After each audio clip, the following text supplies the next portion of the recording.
For the European Union, David Davis for the UK. Thank you, Margaret. Merci, Margaritis. Bonjour à vous tous. Nous retrouvons ici les mêmes deux personnes réunies. Et je passe tout de suite au français.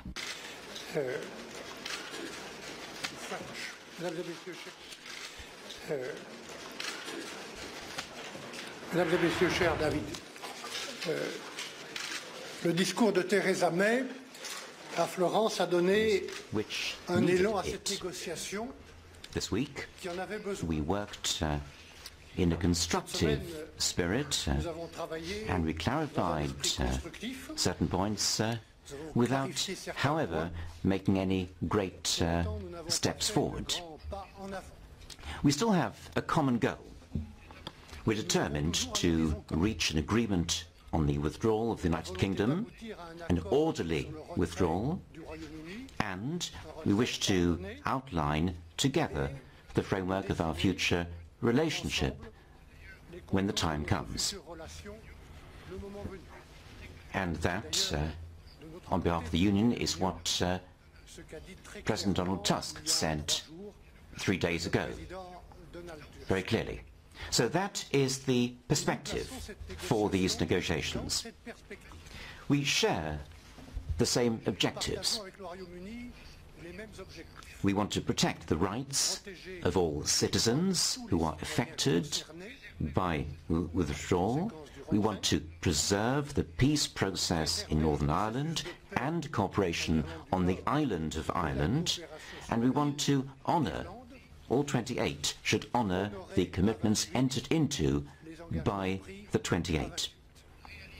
On the Union side, we want to achieve very specifically these three objectives, and that is the condition for discussions as soon as possible on a new partnership, an ambitious and lasting partnership between the UK and the European Union. So, ladies and gentlemen, how far have we got after this fifth round? How far have we got on each of the main subjects linked to the withdrawal of the United Kingdom? First of all, citizens' rights, which are our priority. On this subject, we have two common aims. The withdrawal agreement has to have a direct effect that is essential to guarantee in a lasting way the rights of all citizens. And secondly, the interpretation of these rights has to be genuinely consistent between the Union and the United Kingdom.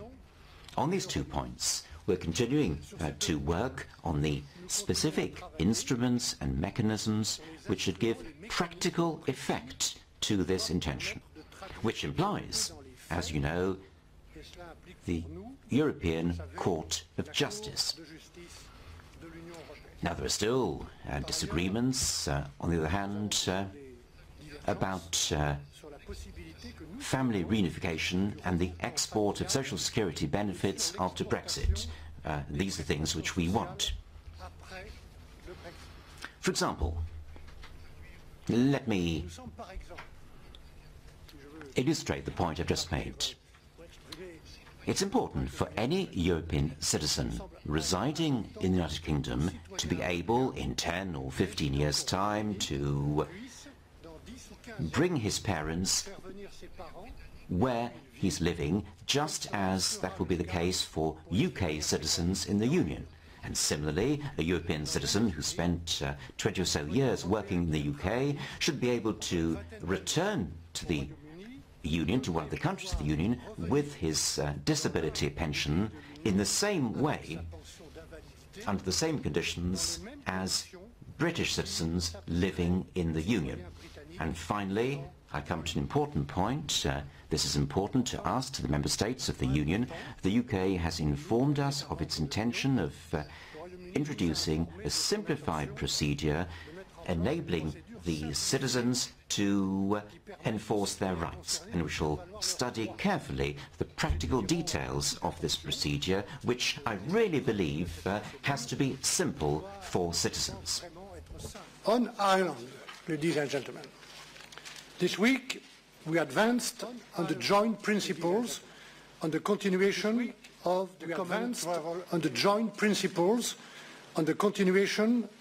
the common travel area, and I welcome this.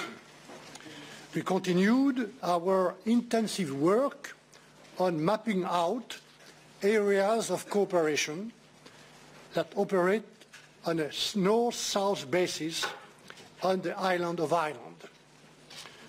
There is more work to do in order to build a full picture of the challenges to north-south cooperation resulting from the UK and therefore Northern Ireland leaving the EU legal framework. This is necessary in order to identify the solutions. This week, we agreed that the 6 principles proposed by the EU in September would guide our work on protecting the Good Friday Agreement in all its dimensions. Enfin, sur le règlement financier. Dans son discours de Florence, Theresa May a affirmé que le Royaume-Uni honorerait les engagements pris. And that is an important commitment. This week, however, the UK repeated that it was still not ready to spell out these commitments. There have therefore been no negotiations on this subject. We confined ourselves to technical discussions. Useful discussions, but technical discussions. So on this question, we've reached a state of deadlock, which is very disturbing for thousands of project promoters in Europe, and it's disturbing also for taxpayers.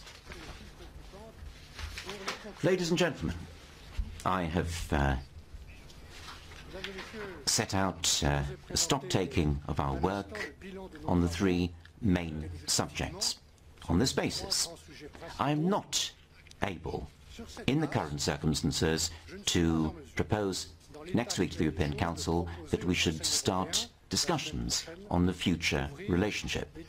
I repeat that that future relationship has to be robust, ambitious and lasting, and that requires confidence between us, and that confidence will flow from clarity and the honouring of all the commitments we've entered into together as the 28.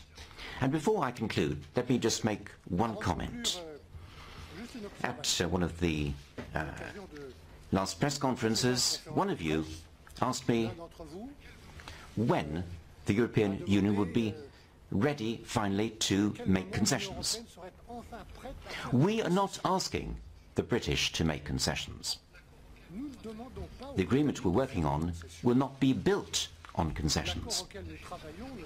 There's no question of making concessions on citizens' rights.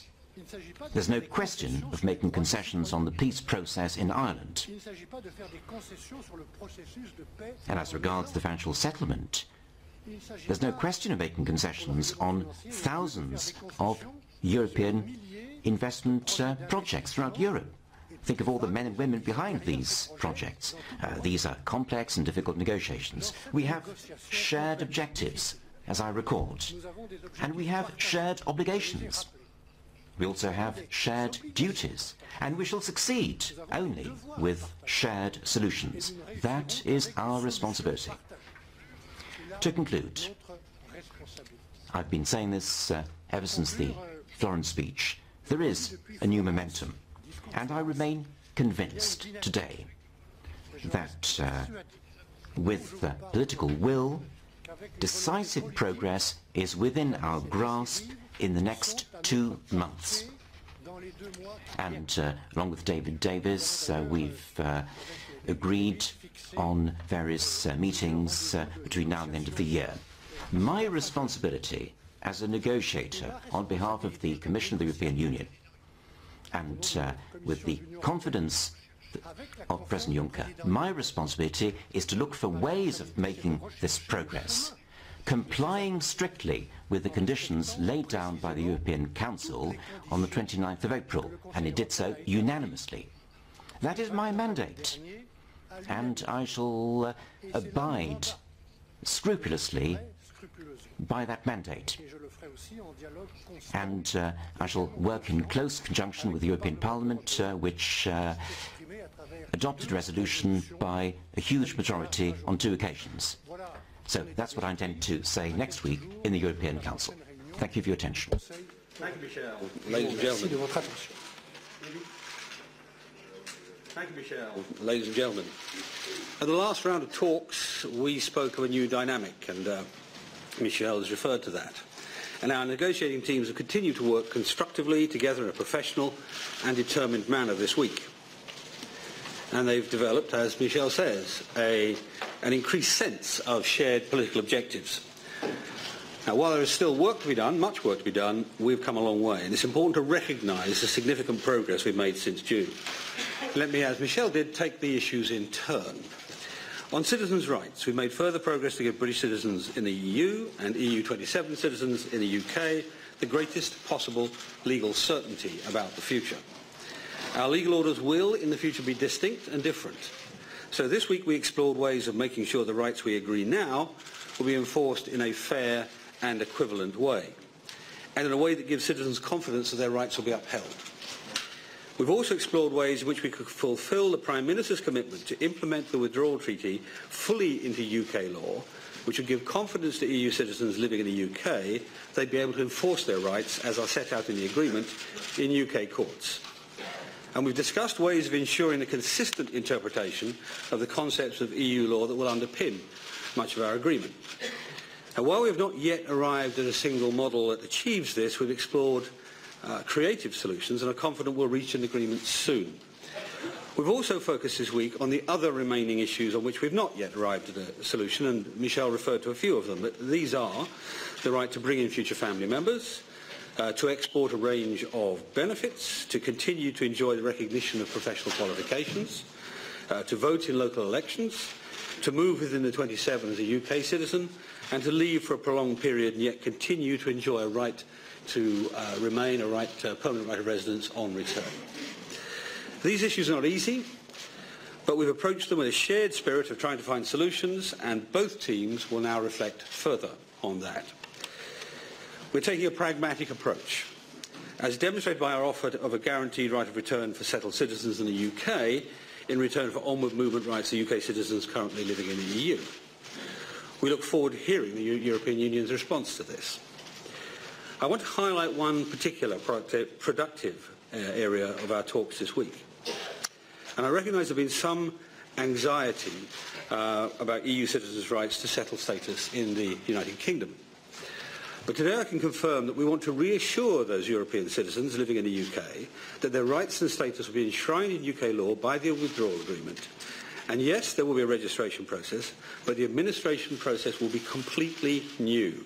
It will be streamlined, it will be low cost, and in addition to that, any EU citizen in the UK already in possession of a permanent residence card will be able to exchange it simply for settled status in a simple way. They'll not have to go through the full application process again. And to reassure those affected, I can confirm the tests associated with this process will be agreed and set out in our withdrawal agreement. We'll also make sure that citizens' rights of review of and redress for any errors will be quick, accessible and fair.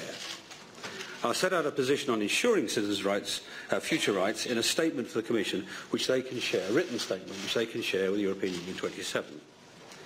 And as a result of our productive discussions, the Commission is also able to offer similar guarantees in return for those British citizens in the European Union. This is a very welcome clarification. It's built real confidence that the rights of EU citizens in the UK and British citizens in the European Union will continue to be accessible in the most straightforward way possible. In summary, I think that this week of talks has brought us even closer to a deal that gives citizens rights to the legal certainty that they deserve. I welcome the advances too that we've made on the discussions on Northern Ireland and Ireland.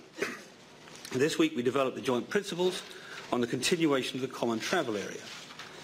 Our teams have also mapped out areas of cooperation that operate on a north-south basis.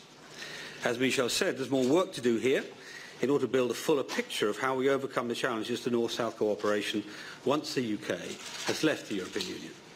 But I'm pleased to say we have made further progress here. We've also agreed, based on critical guiding principles which both sides recognise, we will start working on a common understanding on possible commitments and undertakings necessary to effectively protect the Good Friday Belfast Agreement in all its dimensions. I said last time we were determined to tackle the unique circumstances of Northern Ireland by focusing creatively on specific solutions, and we've begun to do so. As the Prime Minister said in a statement to Parliament this week, we owe it to the people of Northern Ireland, and indeed to everyone on the island of Ireland, to get this right. On the financial settlement, we've continued in the spirit fostered by the Prime Minister's significant statements in her Florence speech. In line with the process agreed at our last round of talks, we have undertaken a rigorous examination of the technical detail where we need to reach a shared view. This is not a process of agreeing specific commitments. We have been clear this can only come later. But it is an important step so that when the time comes, we'll be able to reach a political agreement quickly and simply. On separation issues, we've continued to work through detail on a range of issues. And while we've made good progress, particularly in those areas relating purely to our withdrawal, we believe these issues are dependent on discussions on our future relationship. And as I've said before, we're ready and well prepared to start those discussions. So, our aim is to provide as much certainty as possible to business, citizens and the European Union. And on this, we're making real and tangible progress. But I make no secret of the fact that to provide certainty, we must talk about the future. The Prime Minister's speech set out the scale of our ambition for our deep and special partnership in the European Union, and also laid out the case for a simple, clear and time-limited period of implementation on current terms. As I said when I stood here last time, I hope the leaders of 27 will provide Michel with the means to explore ways forward with us on that, and to build on the spirit of cooperation we now have. I've always been clear that we would enter those negotiations in a constructive and responsible way. The work of our teams and the substantial progress that we have made over recent months proves we're doing just that. And as we look to the October European Council next week, I hope the Member States will recognise the progress we've made and take a step forward in the spirit of the Prime Minister's Florence speech. Doing so will allow us to best achieve our joint objectives by turning the ideas we've explored into concrete shared proposals. That's where we'll move forward towards a deal that works for both the United Kingdom and the European Union. Thank you. Thank you both. I will start with Alex Barker, here on the right. Alex Barker from the Financial Times. Mr. Davis, you said before that the big prize is the future relationship, that's the only certainty it can bring. But the brinksmanship is clearly reaching quite a high level now. It's quite a high wire act, and the risks of no deal are rising. What are you holding out for? What are you gaining by holding out at this stage? And given the risks are rising, should you be spending money now on a no-deal scenario, or is the Chancellor not being gloomy enough on the prospects of no deal? And Mr. Barnier, you've hinted already that discussing the transition will be a way to find a landing zone potentially on the divorce issues as well. Shouldn't you be doing that at an early stage in exploring those issues to bring these talks, give these talks a bit more momentum than they have at the moment? Why is that impossible at this point? Well, shall I start, Michel? What are we aiming for? Well, that's really what I've been outlining so far. But in summary, a good, mutually beneficial deal overall. It's as simple as that. As for the preparation for a new deal, for no deal, well, clearly this negotiating process is aimed at getting a good deal for both sides. And that's the prize we're aiming for. But if that's not possible, a government has to be ready for the alternative. So as the Prime Minister said yesterday, the UK is planning for all outcomes. It's not what we seek, We want to see a good deal, but we're planning for everything. It's the duty of a responsible government to plan for all scenarios, however improbable, and that's what we're doing. And when money needs to be spent, it will be spent when it needs to be spent. And we've allocated already £250 million to departments to fund the work they need to do to prepare for all those scenarios. And if we need to allocate more at that time, it will be done in the appropriate way. Michel.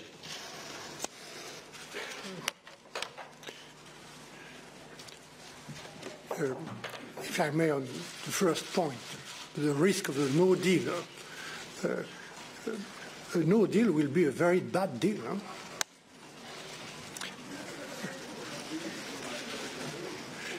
And to be clear, on our side, we will be ready to face any eventualities, and all the eventualities. Sur votre question, j'ai rappelé le contenu du mandat que j'ai reçu. Recalled the mandate that I received from the 27 member states, a unanimous mandate. My job is to respect that mandate and take due account of the resolutions adopted by the European Parliament. And I have a responsibility as negotiator to find a way forward. Let me be absolutely clear and frank with you. I said earlier, well, all these subjects are linked together for the member states. The orderly withdrawal, the need to settle the accounts, and we are in a position of deadlock at the moment. But I'm sure, as I said, that with the necessary will and on the basis of the commitments entered into by Theresa May in Florence, we can find a way out of this deadlock. Bruno there, Waterfield. Bruno Waterfield, Times of London. First for Mr. Davis. Germany and other countries want the promise to honour commitments on budget liabilities, amongst other things, to be put on paper, written guarantees, before any transition talk. Have you done that? And given that now the technicians are looking at the odd billion here and there, when will you do that? And if not, why not?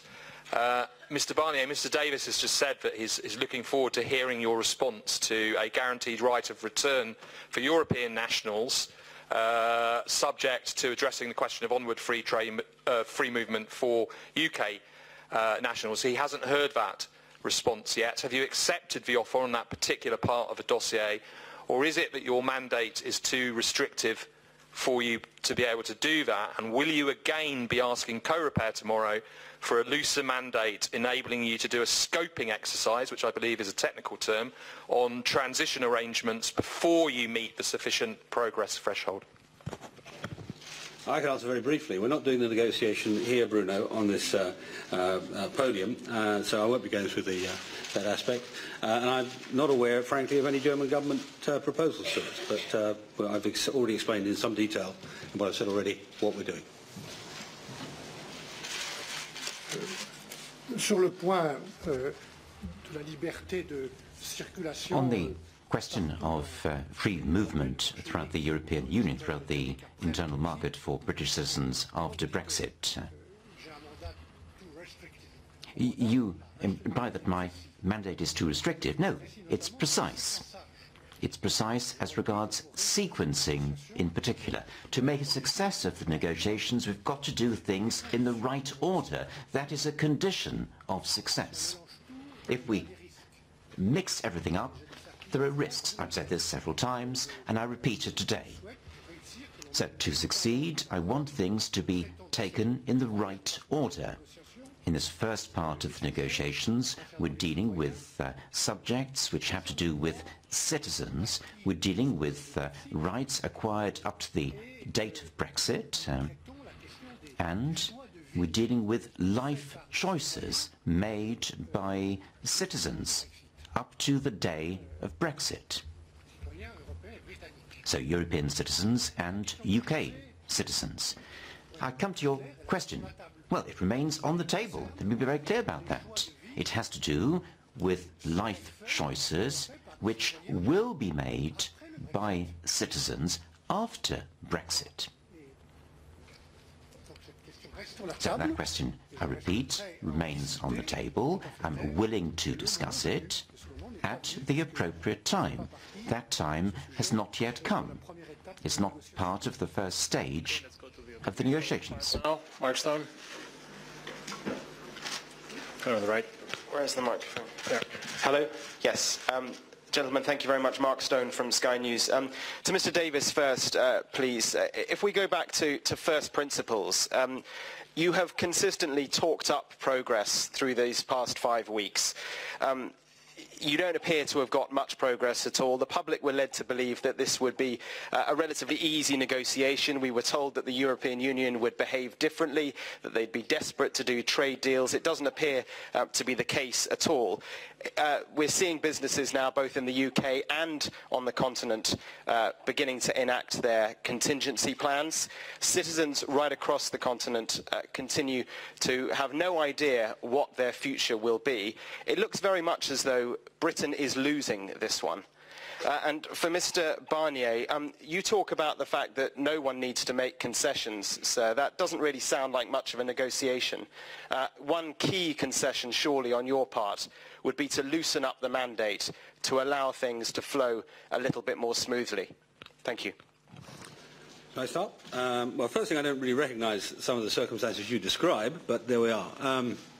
The position we're in now is defined by the Council's criterion of sufficient progress.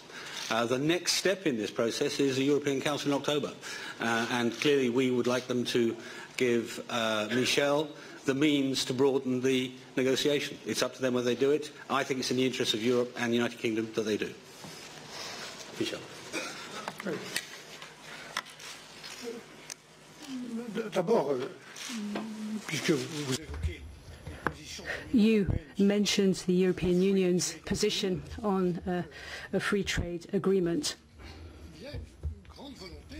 I think there is a real will on the European Union side to build a strong and lasting relationship of cooperation with the UK, and this in many areas.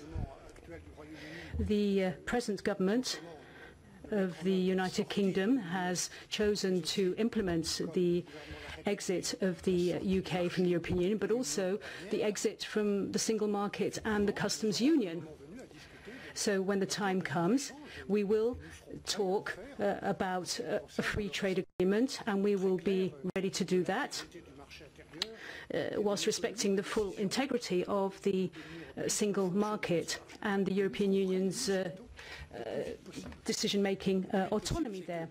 We will do that as soon as possible, but as soon as possible means once we've overcome the first stage, which has got nothing to do with the future relationship. So sorting out the conditions for an orderly withdrawal.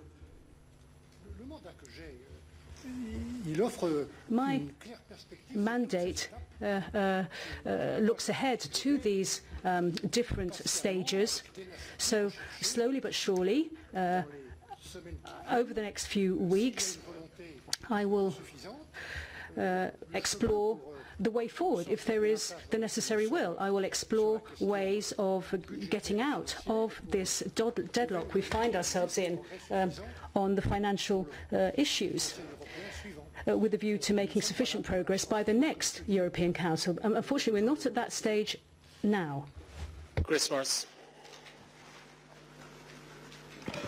Chris Morris, BBC News. You've both chosen to accentuate the positive where you can, but it's obvious that the hope and expectation was that progress would have moved a lot further by now, especially given the 2-year Article 50 timetable. Businesses are worried, citizens are worried. You both pride yourselves on being good negotiators. What are you doing that's so badly wrong? You want to start with this one?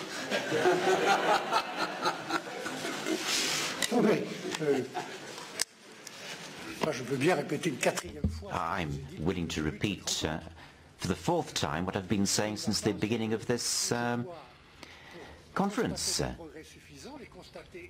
We have to be able to note together that there is sufficient progress on citizens' rights. They are a priority. We've made a lot of progress, but we haven't yet made the necessary progress. And I repeat, there's no question of making concessions on either side. We need to find legal and statutory arrangements. We have different legal orders. We need to guarantee these rights. I don't like the word concessions as regards citizens' rights or as regards the recipients of community programs, including in the UK, and the same applies to financing. I think we need to play things down a bit. We have to settle the accounts. As I said to the Parliament on Tuesday, we have to draw conclusions from the important decision taken in a sovereign manner by the UK to withdraw from the Union. There are consequences, including this consequence. So we need to break the deadlock, and then we can make progress fairly swiftly on other matters. Right. There are points of tension in all negotiations, just like any other. There's been more than one so far, so that's no surprise. When you're going through those points of tension in negotiation, there are a couple of things to bear in mind. One is what's mutually beneficial to both sides, and keep an eye on that and forget some of the ripples along the way. And secondly, where the end result is going to land, not the individual stages. But in terms of where we're, the most important thing, obviously, is the October, which is why I've said I hope they give Michel the means to progress what we're doing. Catherine, middle there. Catherine Pure, EU reporter. Secretary of State, you've talked a lot about the future relationship, but you've thrown on the table that you, at the outset, that you don't want to be part of the single market or in the... I mean,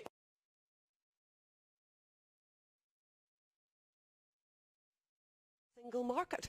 So how are you going to overcome that, given what we know about what you expect from the future relationship?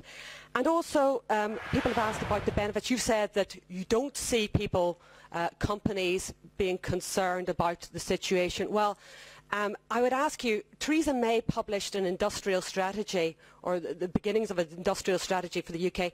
Can you name one company in one sector identified in that strategy that sees Brexit as anything other than a huge challenge? Thank you. Let me deal with the first off with the Northern Irish, the Good Friday Agreement, Irish and Northern Irish Agreement. Of course it's based on some issues that were current at the time it was written, namely the single market and customs union membership. And that's one of the reasons we can't resolve all the issues yet, because until we know exactly what the final customs and market access arrangements are.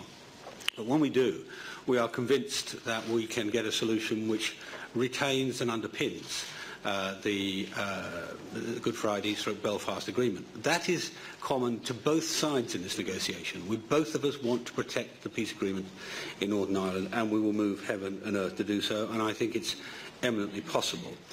In broader terms, about the long-term industrial strategy and the long-term approach to the United Kingdom, clearly one of the things it will do is it will seek to make the most of its global trading arrangements.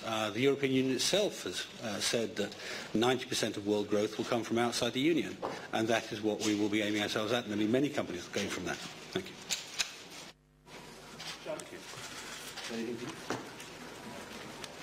Bon, je vais pas commenter davantage.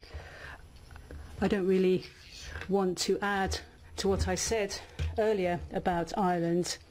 This is a very important point for us, for me.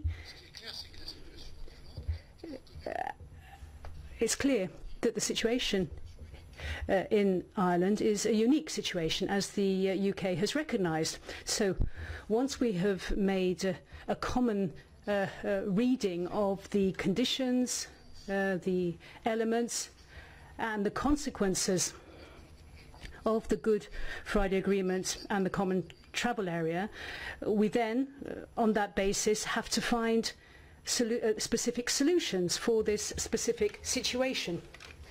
these solutions wouldn't constitute a precedent for other situations. Conference for today. Thank you all for your massive presence. Midday briefing starts immediately. Thank you.